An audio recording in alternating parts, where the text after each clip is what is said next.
This week, I'm joined by one of my favorite ED attendings from my site, Dr. Michael Paddock, and he's going to be answering all of the burning questions you guys have about how to manage blood glucose in the ED, focusing in on our diabetic patients.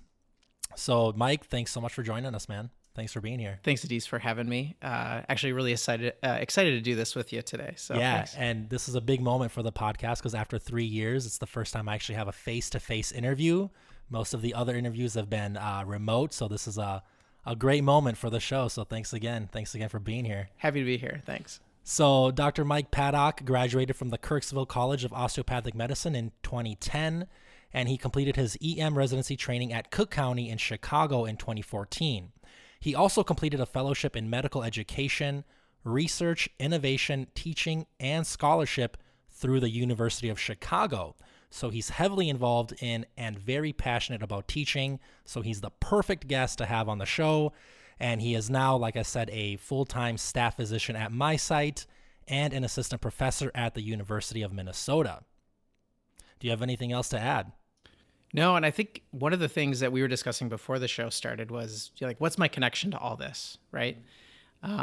So why diabetes is such an important topic to me. I have quite the personal connection. So my partner, Melissa, and my son both have type 1 diabetes. And so, you know, having our young adult relationship and then having a child with type 1, I've kind of taken great lengths to kind of learn as much as I can about this clinical topic and kind of make it my mission in the department to really make sure that the care I'm providing is evidence-based, safe, and kind of sees the people through the complex clinical problem that is diabetes. So I take a lot of pride in making sure I get things right as best I can and treating the human on the other side of these things. So that's my major connection to all this. Yeah, I knew there was something to it. You know, when I first started working in the ED, I was telling Mike before we started recording the show how he was one of the first people to teach me about IV and sub-Q insulin and the kinetics and why we use certain things in the emergency department when I was a fresh ED pharmacist. And I was like, why does this guy know so much about diabetes and insulin, and why does he care so much? And so you are for sure my go-to person when I have questions about diabetes and insulins and pumps and things like that, which is what we're going to get into in this episode. All of these questions are probably things that I've asked you or other people have asked us. So I think it's going to be great for our listeners. And it's such a treat that we get to have you here because you just know so much about it. And you're obviously very passionate about it. And you have a great way of teaching and explaining things. So I'm really excited. And with that said, we're just going to get right into it. So one of the first questions that we get as pharmacists in the ED is just the different formulations of insulin. So what's out there, what exists, what are some common names, both brand and maybe some generics? And then most importantly, what are the pharmacokinetics associated with those different insulins and why do we care?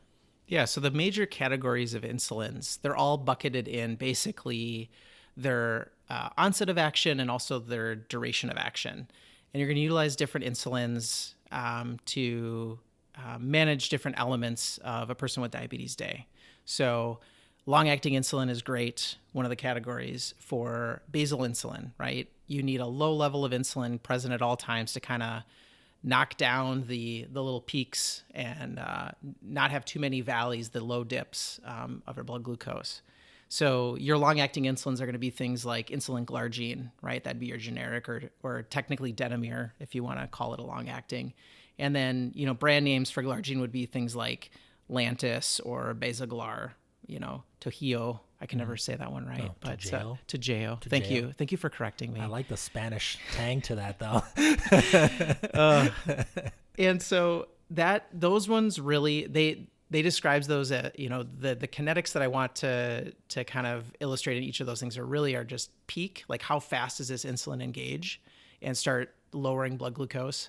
And then how long is it going to be present? And so long-acting insulins, they're kind of described as being peakless. They just kind of slowly ramp up to a basal state and they're present. We historically say, you know, things like glargine last for 18 to 24 hours. So that's their duration of action. And you're going to take it once a day. Typically, there are some treatment paradigms where people take it twice a day, depending upon how they interact or how their bodies respond to that particular insulin. So those are long acting, and those are kind of like the easiest ones to understand. They get in your system, they stay there. They're there for 18 to 24 hours. You put it in, and it's good to go. Now you start getting into the on the other end of the spectrum, you have your rapid acting insulins, right? So these are things like, brand name like Humalog or Novolog. Those are the two big ones. So the generic would be insulin Lispro for Humalog, and then insulin aspartate for Novolog. Okay. Those have an onset of action anywhere between like 5 to 20 minutes, somewhere in that ballpark. They peak about an hour to 2 hours. I think the literature says up to 3 in that particular case, but for the most part, they tend to peak right around an hour is kind of how I like to think of it. And those last anywhere between, depending upon the brand, we're usually looking 3 to 5 hours. I think of it as 3 to 4 hours. So rapid acting insulin, those are going to be used for things like correcting high glucoses. They're going to be used for things like, going to be taken as you eat a meal for people with diabetes. So the concept there is you carbohydrate count, you give this insulin dose, and it's going to counteract the impact of the dietary ingestion of the carbohydrates that are in front of you. So you want an insulin that's going to act super fast, kind of get in there, do its major work over the next hour, and then get out of the way. So it's not causing a low blood sugar later once those carbohydrates are out of your system. So those are two ends of the spectrum. Then you start getting into kind of your, what I would call short acting, right? Which is basically regular insulin. So the difference between rapid acting and regular insulin, these are, synthetically, the rapid acting are synthetically derived from the more, traditional insulins. They have different, side chains or whatever, element to them that makes them much more rapid in onset than a regular insulin does. Those onsets for regular insulin, if you were to use it subcutaneously, would be anywhere between 30 to 60 minutes. And there's a pretty good deal of variability, which is one of the things we can get into later. But with regular insulin, tends to be the most cost-effective insulin out there. But the way in which the kinetics work when it's onset, when you're absorbing it, when you want it to get on board for using it to treat a meal or something, it's not necessarily a reliable thing when you're giving it subcutaneously. And that's why the rapid actings were ever developed. So in that situation, we can get into the IV stuff in a little bit. But for regular, that's kind of how that works, at least if it was given subcutaneously. Now, then you have this like kind of other middle tier, which is this intermediate acting insulin. So these would be things like NPH is a great example. Some people would put Denomir kind of in that intermediate acting, but let's just focus on NPH. That has an onset of action right around an hour, half hour to an hour. So a little bit longer than your rapid acting, probably a little bit more similar to your short acting regular insulins. But the duration of action is going to be much longer, somewhere in that 10 to 16 hour range. And peak really occurs over 4 to 10. So if you were to see a curve, it would kind of look like almost like a triangle or a pyramid, right? It's going to be kind of a slower onset of action and come down a little bit slower, not as, slow obviously as a long acting insulin. So again, that's NPH. So those are kind of like your major buckets, the 4. There's a couple other things that get added on to this. And when you get into the rapid acting category, that second category we talked about, there are a couple other ones that have kind of been termed ultra fast acting or ultra rapid. And those would be things like Fiasp or Afrezza, which is the inhaled version. Oh, sure. And the concept there is, some of the marketing behind it is, really those can get absorbed rapidly within 5 to 15 minutes. So even, maybe move that rapid acting down, 5 to 10 minutes. And the concept there is, if you forgot to bolus for a meal, or you have a really spiking high, maybe you miscounted your carbohydrates for that meal, you could intervene very rapidly with this and have it kind of blunt that impact of that rapid rise on that blood glucose. And so that's what those insulins are kind of used for. And there's some investigation of using those particular ultra rapid acting in insulin pump systems. Because if you think about an insulin pump, which is kind of like a continuous infusion, right? Correct. Yeah. Something that's in there really fast and gets out of the way, you can control it on the continuous control, the pump settings. That would be kind of like the ideal insulin to use in that scenario. So there's a little bit of use in that with that particular insulin as well. Sure. So that leaves me with kind of just two questions. One is, where does something like a 70-30 or a 75-25, that is, I'm assuming, similar to an NPH then? Yeah. Like so an intermediate acting? I'm glad you brought up 70-30. I kind of left it out. It's kind of like the bastard child of insulin. Oh, it's actually quite a common thing. You'll see a number of patients that come into the emergency department. It'll be on their medication, list. Sure. And it's not a super precise way to have glucose control. You'll see it more in patients, particularly type 2 diabetes, where there's a lot of impact going on for other lifestyle changes like diet control and some other things that are happening. And so maybe you want some mixture of long and short acting, but not have to deal with or not have to handle a lot of close blood glucose monitoring or frequent dosing or administration of insulin. So 70-30 is a mixture, and depending upon the brand, that's kind of where the confusion comes in with 70-30s. So the brand Novolin is a 70-30 mixture. It has 70% intermediate, so an NPH, and then it'll have 30% short acting or rapid acting insulin. And then Novolog will have a 70-30 mixture. 70% of it is long acting, so more of like a glargine, and a short acting on the 30% side. So if you ever see a dose of 70-30, you kind of have to think, okay, 70% of that is going to be some sort of medium to long acting insulin, 30% is going to be rapid. And that's how you can get into like converting, if this person comes in with this particular dose, what am I going to use to treat something? Sure. You can kind of back work from what their prescription is, as long as that's an adequate prescription for them or that it's been working for them recently. Got it. That makes sense. And to kind of bring it back into most of us who are assuming work in an ICU or an ER setting, which of these formulations do we use the most in the ED setting, like on your average day? What are you using mostly? Yeah, it's a good question. So I would say, in the emergency department, we use regular quite a bit in terms of IV administration. So you're going to use it in your hyperkalemia setups, right? So which should be required listening, by the way. Your hyperkalemia podcast is excellent. I forget the show number off the top of my head, but it is fantastic. Me too. But shout out to Jimmy from Farm So Hard. That was his episode with me. So yeah, it's a great one. Great one. It's a classic. It should be required listening to everybody out there. The other one we're going to reach for is rapid acting. And that's going to be things like your Novolog, your Humalogs, sure. And you're going to use that primarily subcutaneously. Mm-hmm. From time to time, we'll utilize long-acting insulin, but these are going to be patients that are probably going to be destined for admission, or we're aggressively treating their DKA and they're on the protocol. They've been in the department because of boarding for a number of hours, and we're going to convert them over and start transitioning to a long-acting insulin. But that's a little bit more nuanced, like upstairs care that's happening at the department that probably isn't intended to. Correct. And NPH is something that I've never seen ordered in the ED, but it is something that you might see in your ICUs. We do a lot of NPH, for example, every 8 hours, every 12 hours, especially for patients on tube feeds. I feel like we get a lot of really good control. If, for example, if you have a long acting on board and then you do an NPH anywhere from like 8 to 15 units every 8 hours, along with the sliding scale, because you can change the dose of that NPH, 2-3 times a day versus Atlantis takes a lot of time to adjust. So that is one place in the hospital that I do see NPH, is mostly in the ICUs on tube feeds. So, but yeah, not so often in the ED. So that's good to know. Okay, so we talked a little bit about the different formulations of insulin, kind of what's out there. Knowing what we know now, say you have a hyperglycemic patient that comes into your ED, newly diagnosed diabetic or just a known diabetic. I get this question a lot, especially by new providers, new residents, new pharmacy interns, you name it.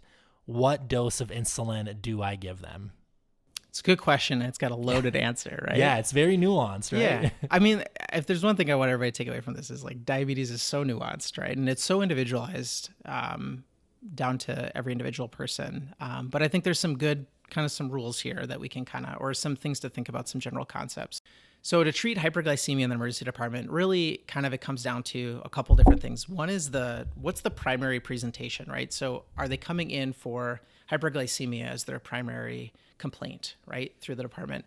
Sometimes this could be someone that has presented to their clinic or an urgent care. They did some random chemistry screening and found a glucose of 350. They're like, I don't know what to do, go to the ER, right?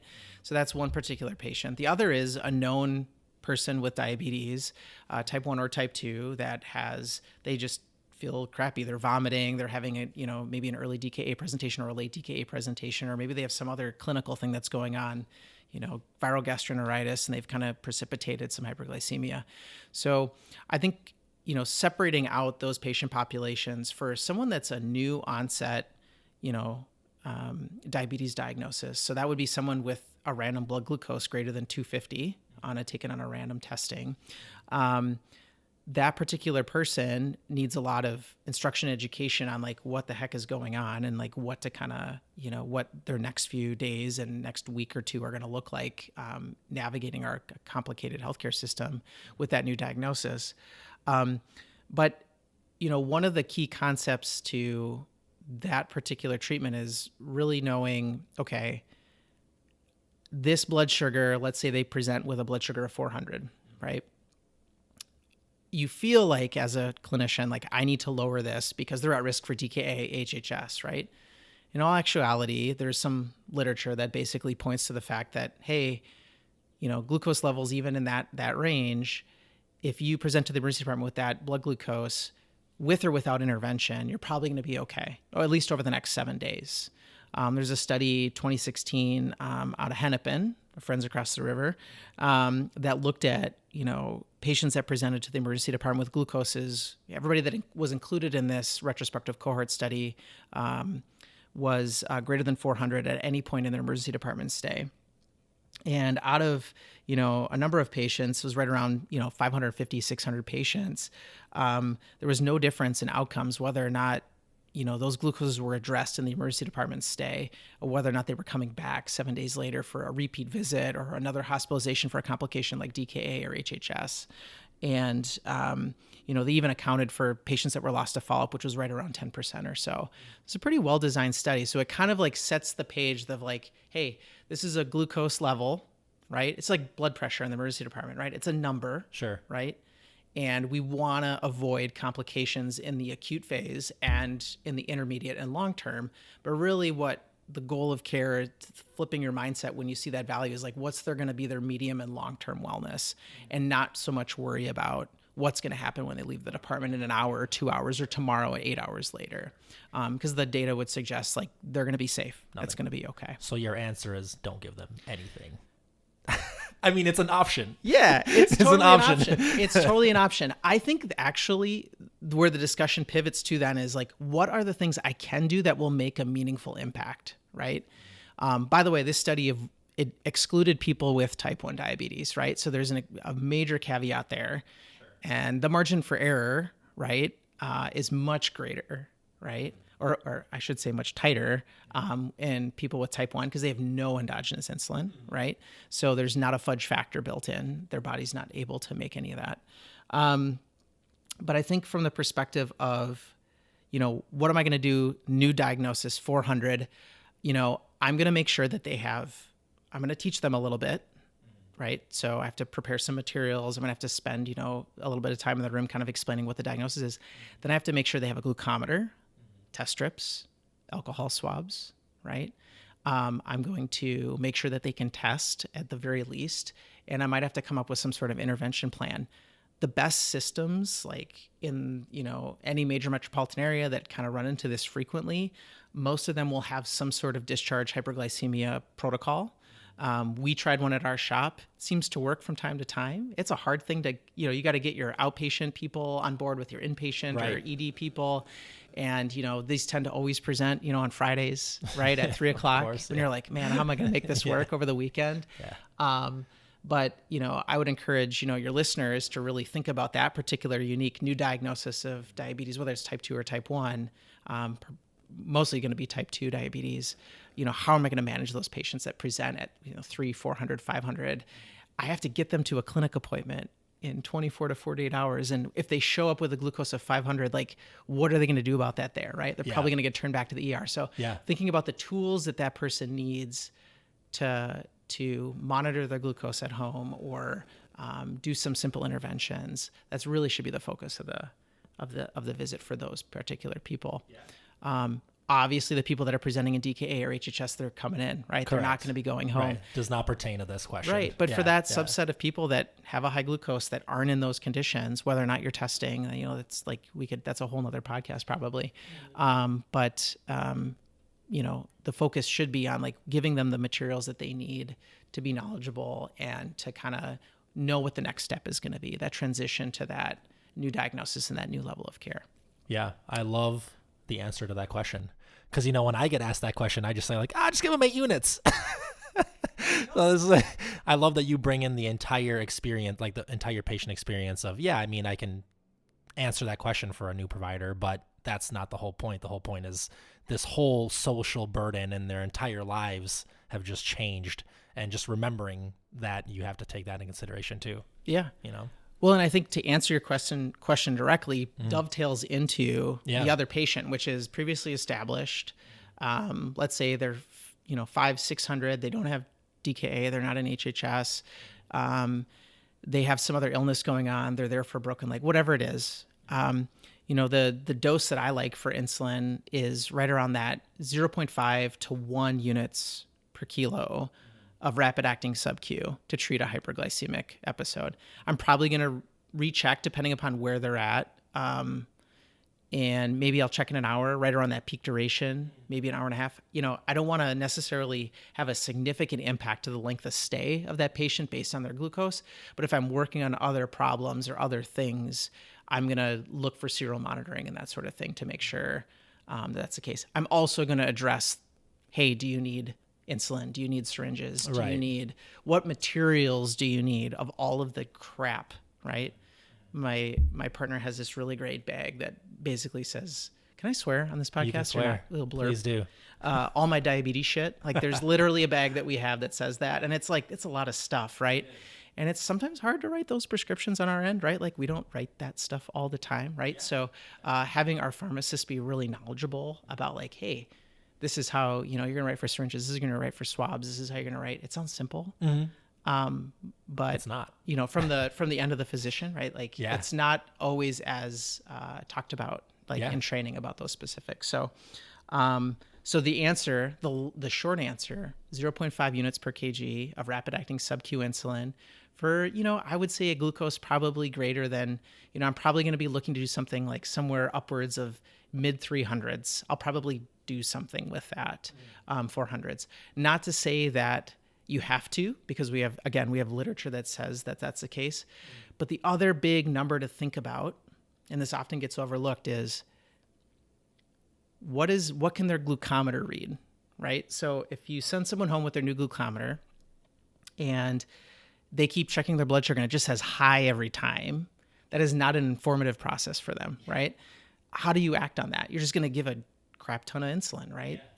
But like how to be targeted and what their intervention is going to be, not helpful. So a target blood glucose that I look for prior to discharging someone from the department is something that a glucometer that they can have at home is going to be able to read. And that's generally, depending upon the manufacturer, anywhere between, like 400 to 500 milligrams per deciliter for all of our US colleagues out there.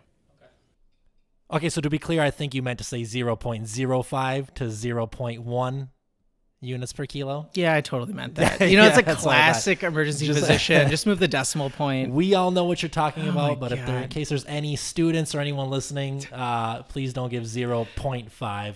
It's 0.05. But otherwise, great answer. Makes a lot of sense. So for an average patient, that'll be somewhere around 7 to 10 units sub-Q. Correct. Yeah. And for people that are more insulin naive, right? Like this is their first diagnosis. Like I might back off, 2 to 3 units off of that just to be extra cautious and safe. Sure. Yeah. That's a fudge factor.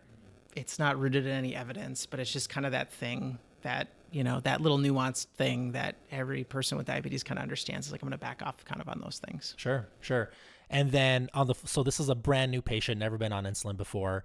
it gets a lot easier, right? Like the way I answer this question from residents and new interns is, if they are on insulin at home, and I think this is something that you and I've talked about too, just ask them what they do at home. Like, if your sugar is 320, how much would you give yourself at home? And for the pharmacists listening, this is something you can find on fill histories, med lists, notes. Check the notes and see what their sliding scale is, and then just talk to your provider and say, hey, with this blood glucose value, they give themselves X number of units. So it makes it a lot easier. You don't have to think about it, or do the even better thing. Just ask your patient, how much do you want? How much do you give yourself? How are you feeling? Are you going to eat? What's going on? Is that fair? It's absolutely fair. Yeah. Ask them. Ask them. For right. your patients that are there, particularly, coming in for another condition, another clinical thing.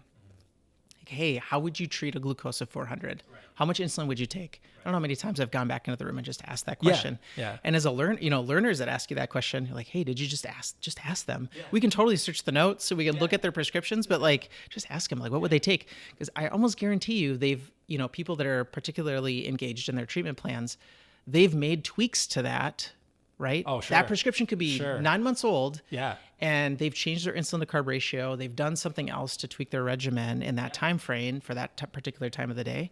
And they're going to know best. Correct. So ask them first. And if they don't know, then you can step out and do your calculations, look for the endo notes or look for the primary care notes and figure it out that way. Yeah. And the other easy out for anybody out there listening is, what is your institution's hyperglycemia protocol, right? Like your hospital medicine, admission, sliding scale, order set.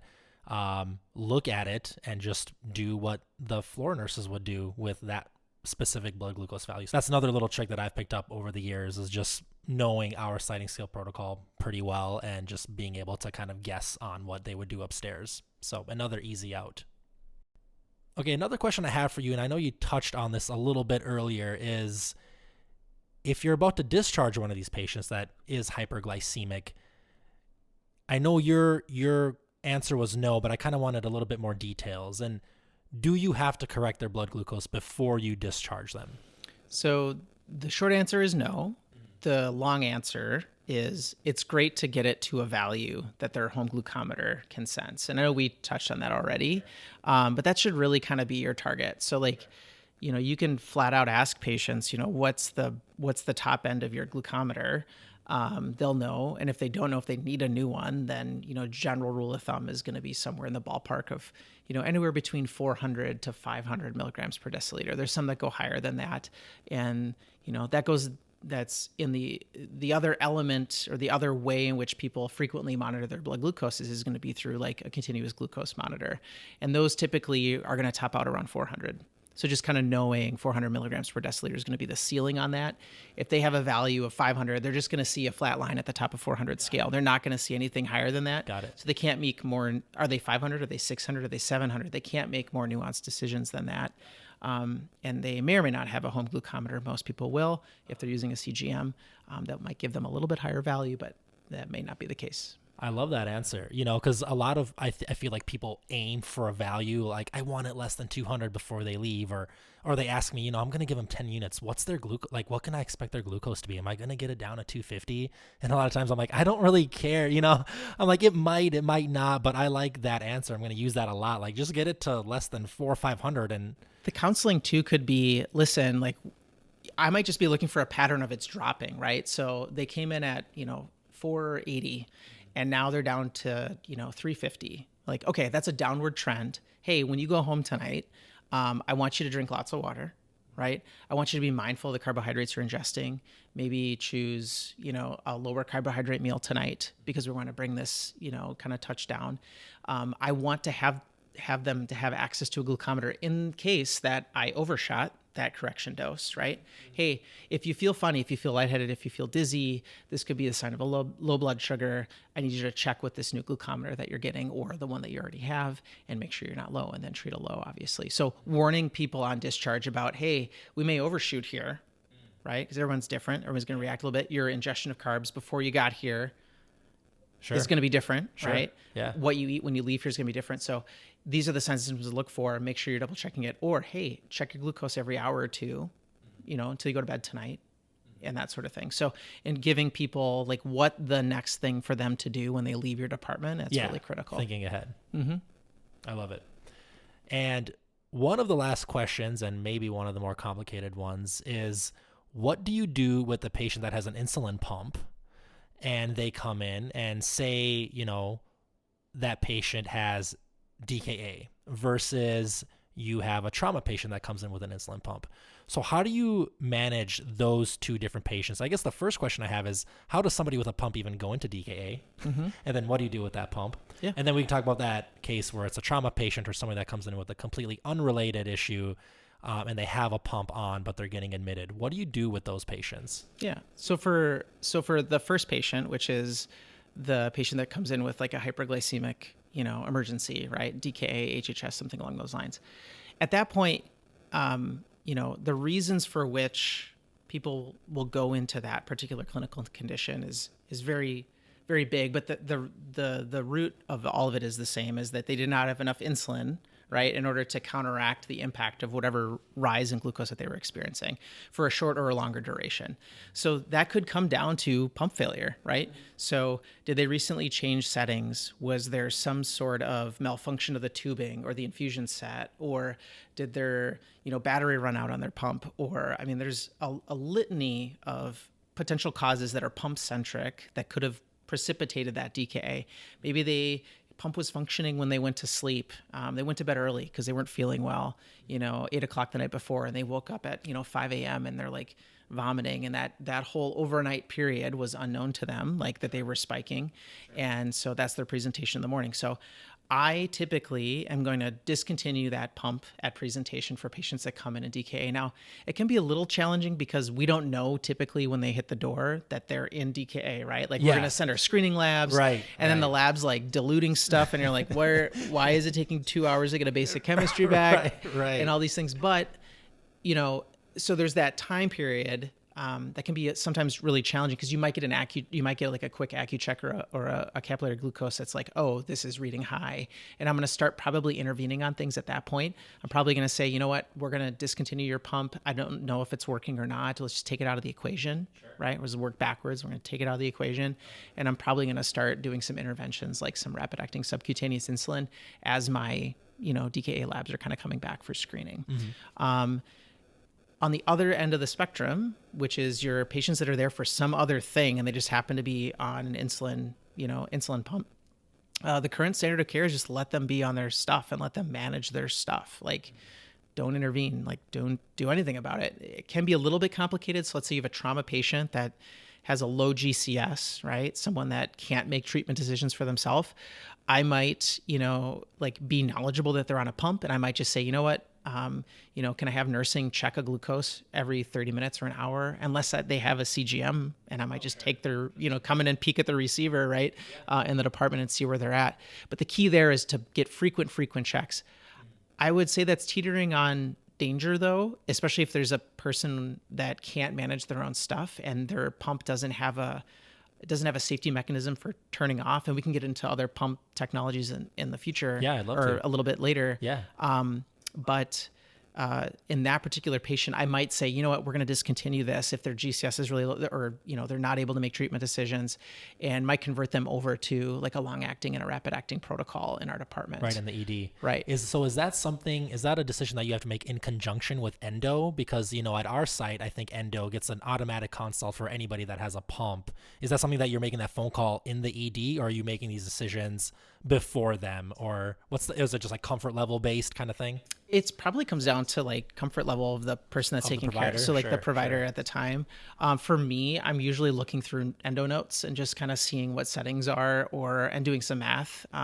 Usually a lot of times endo notes will have like a total daily insulin dose, or it's very easy. Like there's a nice little, Excel sheet built into their chart, and you can do that math pretty quickly.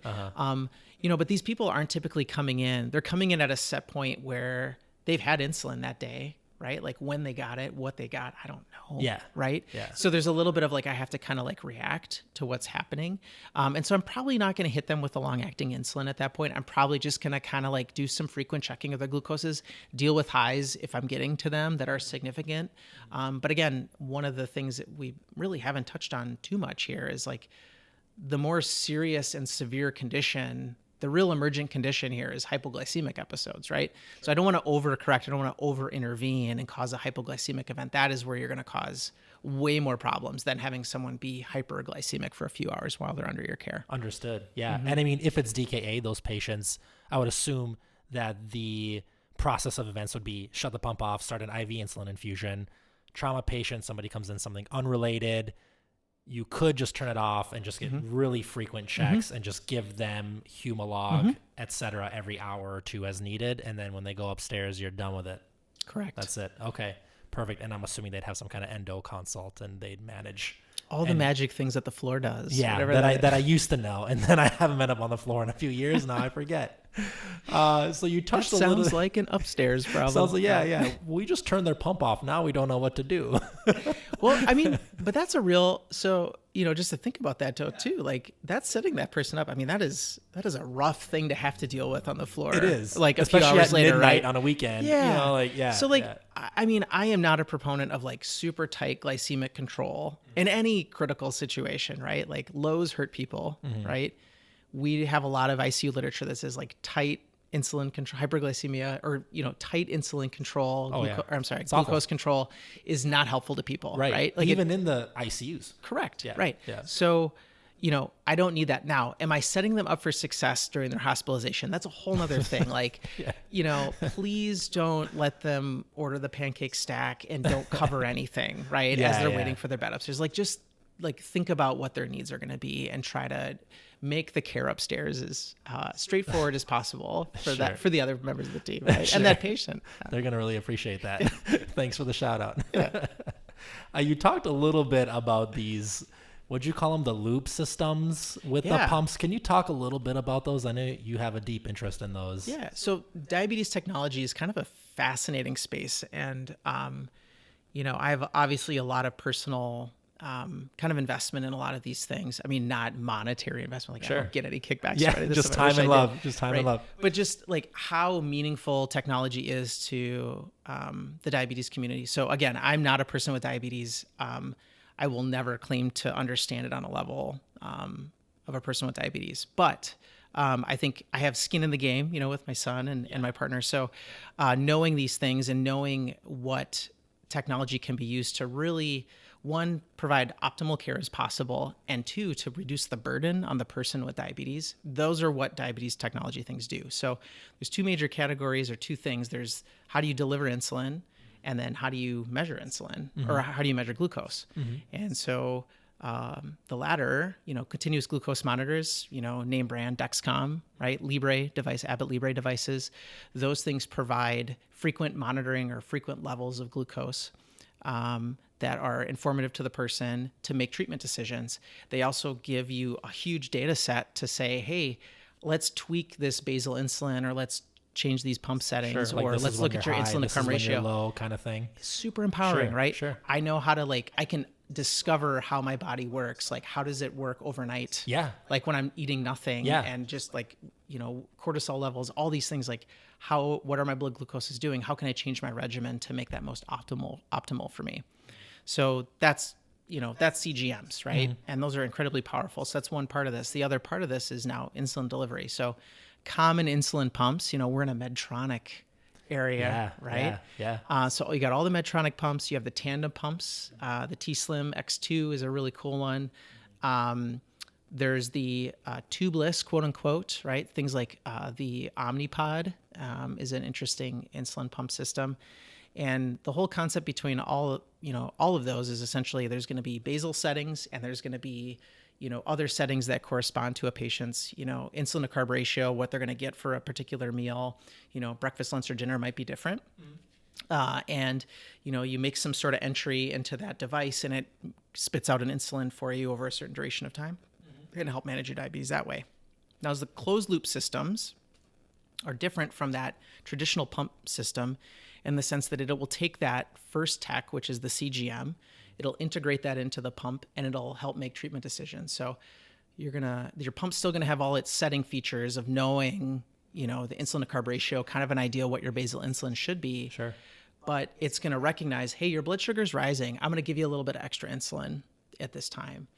or your blood sugar is dropping, and I'm going to back off on your insulin because seems to be unsafe, right? So that's what a closed loop insulin delivery system is.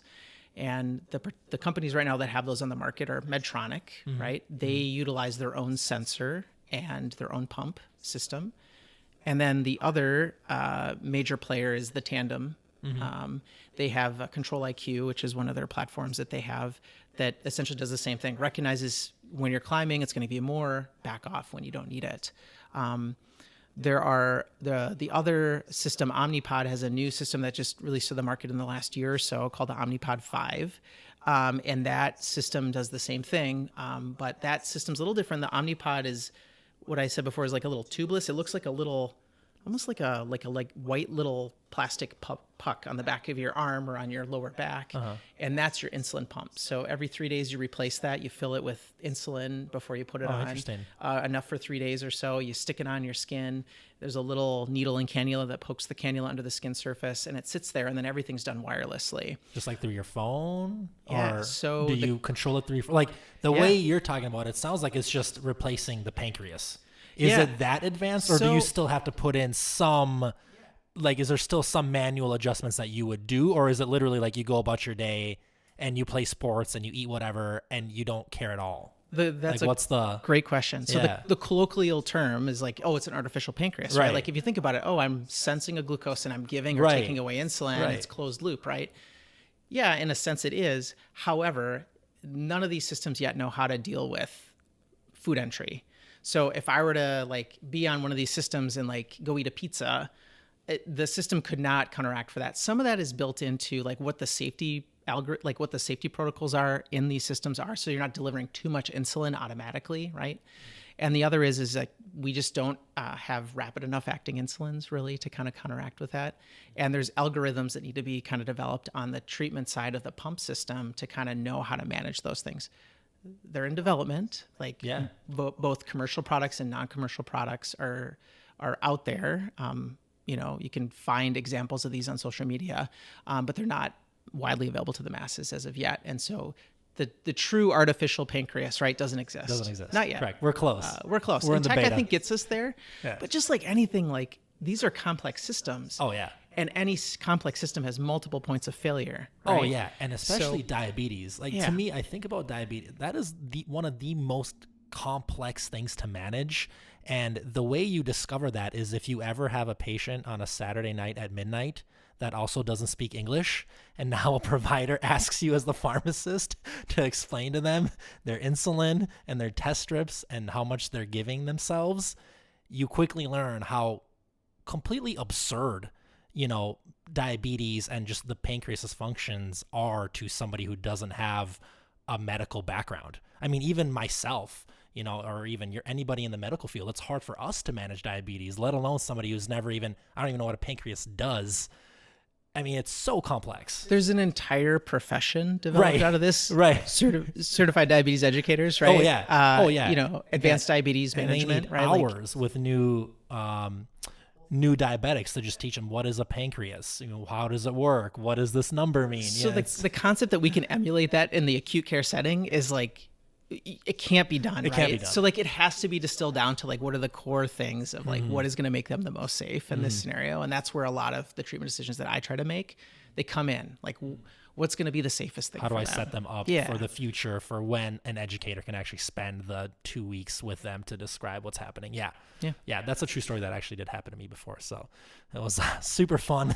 The scariest part about it was when the patient had the glucose value and the insulin dose switched around, because I said, okay, now teach me what you're going to do with this value. And he was like, oh, I'm going to give myself, 200 units of insulin. I was like, oh my God, no. One of the key concepts I want your listeners, you just talked about a teach back. I did. It's a great way to do bedside education, right? Mm-hmm. You lay out some stuff. Mm-hmm. This is what I'm telling you. The situation is, this is how we're going to intervene. I want you to tell it back to me. Correct. Yeah. How many knowledge gaps can be identified in that scenario is massive. So many. Such a powerful thing. Yeah. I think nursing has known this for years. Right? Yeah. And we're just catching on to nursing for sure. Totally. All right. So the last question I have, that was all super informative. The last question I have, what is your biggest pet peeve when you have a new resident or somebody when they're managing insulins, what is the biggest misconception you hear or have to deal with in your practice? So I think, I'm never, just to rewind that question. Don't call anybody out or anything. No, just no, in no. general. Like the healthy eyeball roll. Yeah.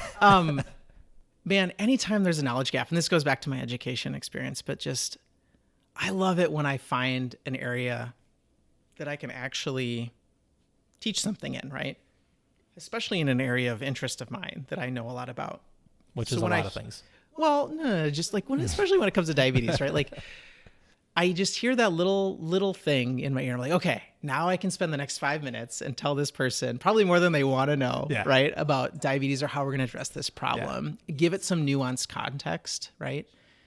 That's the best. That's like the best. As a bedside educator, like I love that. Yeah. Like I found a knowledge gap, I'm going to fill it. Yeah. Right? Yeah. It's fantastic. Yeah. So I don't ever have a lot of eyeball rolls. Now, the times that I do eyeball roll a little bit is a little bit of the judgment piece that comes with diabetes. Yeah. So the term non-compliance, right? That's like a third rail for people with diabetes. So I think as providers, we think about that term and we go, oh, there's a treatment plan and they're not sticking to that treatment plan because they don't, like we have a handful of patients, like they just don't want to, or they, there's a huge, element of them not participating in the thing we've recommended to them and they've done this to themselves, right? Like that's kind of like the underpinnings of it all. And the reality is if we've illustrated in this, this talk even here at this point is like, there's so many variables and so many barriers to health and care. I'm a physician who knows a lot about this stuff. I will still spend, month to month, I'll spend 2 to 3 hours a month talking to my insurance company or my online pharmacy or my pharmacy down the street to get the things that I need and to try to get people to understand for my son or my wife. That's a barrier. And I know how to navigate this shit. Correct. Right? Yeah. So for people that don't know how to navigate that, think of how many more hours of work that is. Or financially, right? The cost of insulin. I mean, that's a whole nother topic, right? Yeah. But, there's some percentage of patients, it's, depending upon the literature that you cite, it could be anywhere from like 40 to 80% of people with diabetes will ration their insulin because of the cost. Yeah. So I think when I hear that term, in the one-liner, this is a, 38-year-old, male with type 1 diabetes who's non-compliant. Like it's cringy, it's nails on the chalkboard, it's eyeball roll. And I now know, oh, hey, I'm going to have a gap I can fill here. Yeah. Right? Yeah. A knowledge gap. But one of the things I want your listeners to kind of think about is like, the time could be better spent instead of that label is like, what are truly the barriers to that person? Like what social, what financial, what barriers, maybe you can address one of them. Sure. Or you can at least just understand what that barrier is and just have a little bit of empathy at that moment. And so I encourage, when I have like an intern that'll come and present one of these patients and that term might get thrown in there, I say like, okay, so why do you think they have non-compliance? Like, what do you think that the real issue is? Like at the core of it, what's the issue? And they might be able to identify it. I'm like, okay, so next time, like when you have a patient, some of this, like if you want to put that in the one-liner, great, or you can leave it out and we can address it later in the presentation. So really identifying barriers to their care, man, that's super empowering and super awesome. And that's true of like any clinical condition, but sure. Diabetes is such a great example of the is. multitude of layers of problems or barriers that can be put in front of people. It is the hardest chronic condition that anyone will ever have to absolutely manage. Ever. And the optimal care is you are now at baseline. Yeah. Everybody without diabetes, Yeah. right? So like it is an immense problem. Correct. And so I think that element, is the one eyeball roll thing that I get. So now I can't say non-compliant anymore, Mike. So what is the term we can use? How would you present that patient in like a one-liner and sign out? Because the flip argument to that using that term is like I instantly recognize when I'm doing a one-liner or an oral presentation, man, we're trying to condense everything down into a couple minutes, right? So I'm trying to efficiently communicate a problem, right? So I'm going to use that term. So I would just say like, this is a 38-year-old male that presents, history of type 1 diabetes, on insulin pump therapy, history of multiple presentations for DKA, or frequent ED visits for hyperglycemia, right? You can include that information if that's helpful to that particular part of the information. Whether or not they're compliant or not that term doesn't really matter. Sure. Maybe it's just triggering to me because I'm connected to that or you can community. say like they have a hard time being compliant because of cost or, due social to this, situations. right? Correct. So because of this thing, that is way more, I think it's valuable. It's valuable to the team. Yeah. And that's true of any social barrier, social determinant of health, like trying to identify those for any of our patients. Incredible, right? Like that's the root cause. Like that's going to be the root thing that we may not be able to address it, but if we identify it, maybe there are some resources we can share, or at least have a better understanding of where that person's coming from or what they're dealing with. And just the last thing I want to say before we end the show is, you talk about filling knowledge gaps, and you filled one of mine actually. It was specifically pertaining to giving a hyperglycemic patient IV regular insulin versus a sub-Q rapid acting like a Humalog. And I think this trips up a lot of even older and newer providers where they want to treat that glucose level and they'll order, for example, 10 units of IV regular insulin. Because now in my practice, anytime I see a 10 units of IV regular insulin, if we're not shifting or if we're not treating DKA, I call the provider and I get it changed to sub-Q Humalog. And I get some eye rolls, I think. Am I doing the right thing? Do you also, just reserve your IV regular for those two scenarios, or are you more open to giving IV regular insulin just to treat hyperglycemia? So my practice in emergency medicine is like this adaptive expertise, right? I use all the tools at my disposal. So can you use IV regular insulin to treat hyperglycemia? Sure, you can. Is it reliable in its uptake kinetics? Absolutely. Doesn't last very long, right? So if I want to have a meaningful impact on someone's blood sugar that's going to be more lasting, then, a subcutaneous route is really going to be the ideal way to go for just treating a hyperglycemic episode with a rapid acting insulin. More reliable and predictable uptake kinetics. It's 99% of the time what they're going to be on, right? If they're already established on an insulin protocol. And so it's just a better tool. So we should probably be just more accurate in using the better tool for the thing that it's designed to do, which is treating hyperglycemic episodes. Shifting people, I think I heard you say 10 units, but if I'm not mistaken, I think the ceiling should be 5 units for hyperkalemia. Technically, it isn't at our site yet, but I know other places around the country are sealing it at 5. Yeah, they are. Based on your wonderful previous podcast. Yeah, thanks, Jenny. Yeah, well, and I will say that was practice changing for me, and made a big impact on me. But I think for treating that hyperkalemia and those DKA HHS protocols with IV regular, like absolutely standard, reliable uptake kinetics, reliable elimination or duration of action, I should say, and that is going to be the mainstay of therapy for those clinical conditions. So, just treating hyperglycemia, a better tool, a safer tool, right, is the use of the insulins that were developed for that problem, right, which is those rapid acting sub-Q insulins. And on the flip side, why give regular sub-Q, right? The kinetics don't really make sense in an ED setting for me. Yeah, they're not as predictable. They're longer acting. They're going to take longer to peak, work. right, So let's say you are like someone comes in at 600 and you're like, God, I got to get this thing like below where their meter's going to read it because I listened to that podcast, right?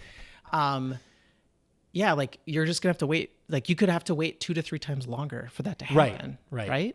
Because I've heard providers say like, oh, I want to give like sub-Q regular and just check a sugar in 30 minutes to an hour. And I'm like, yeah, you can do that with a Humalog, but not really a regular sub-Q. So kind of keeping those forms, the formulations of insulin and your routes in mind with their different kinetics is key. Know your tools. Use the right tool for the job, right? Well, Mike, you are the right tool for this job. Thank you so much for coming on the show. Super informative. We're really lucky to have you, man. And I'm sure your son with diabetes and your partner as well, and your other son, if I'm not mistaken. Yeah. Very lucky to have you. You're a great guy. Thanks. We learned a lot. Would love to have you back at some point. I know you're a really busy man, But thank you for all the knowledge bombs. If I get any questions from any listeners, I'll make sure to send the questions your way, and we can discuss things offline if needed. So thank you guys for tuning in, and we'll talk to you next week.